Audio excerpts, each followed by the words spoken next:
మహాసేన రాజేష్, జడ శ్రవణ్ కుమార్ ఇద్దరు కూడా మాల సామాజిక వర్గానికి సంబంధించినటువంటి నేతలు.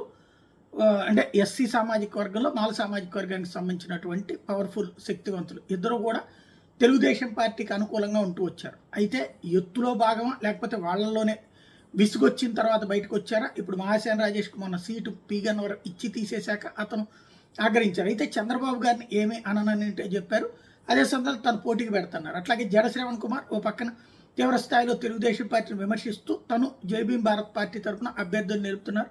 అందులో వివేకా కేసు, దస్తగిరి లాంటి వాళ్ళ మీదన వాళ్ళతో అభ్యర్థులుగా కూడా పెట్టించినటువంటి పరిస్థితి. ఇదంతా ఒక ఎత్తు అయితే, ఇప్పుడు మరొక కీలకమైనటువంటి అంశం ఏంటంటే, ఇక వాళ్ళిద్దరితో అయ్యే పని కాదనుకున్నప్పుడు అంటే ఆయా వర్గాల్లో వాళ్ళు దెబ్బతీస్తారు. ఎందుకంటే ఆంధ్రప్రదేశ్లో మాదిగ సామాజిక వర్గం కంటే మాల సామాజిక వర్గం ఎక్కువ. ఇప్పుడు ఎంఆర్పిఎస్ మందకృష్ణ మాదిగ పెద్ద ఎత్తున ఇక్కడ కార్యక్రమాలు నిర్వహించగానే ఇక్కడ మాల సామాజిక వర్గంలో ఒక అసంతృప్తి ప్రబలుతోంది.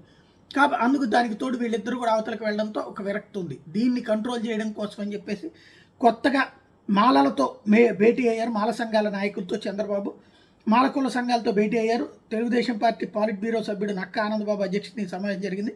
మాలందరూ పార్టీకి కట్టుబడి పనిచేస్తామని, ప్రభుత్వం రద్దు చేసినటువంటి దళితుల పథకాలు తిరిగి పునరుద్ధరించాలని, బాబు హయాంలో దళితులు అద్భుతమైన ఆర్థిక పురోగతి సాధించారని శ్రద్ధ చూపెట్టారని, వైఎస్ఆర్ కాంగ్రెస్ పార్టీ హయాంలో అవన్నీ పోయినాయి కాబట్టి ఇప్పుడు చంద్రబాబు వచ్చి ఇవ్వాలని అడిగితే చంద్రబాబు మేము రాగానే అవన్నీ పథకాలని పునరుద్ధరిస్తామని హామీ ఇచ్చారు. కాబట్టి ఇకపైన మాలలు తెలుగుదేశం పార్టీకి అండగా ఉంటారన్నటువంటిది ప్రొజెక్ట్ చేసుకొచ్చారు.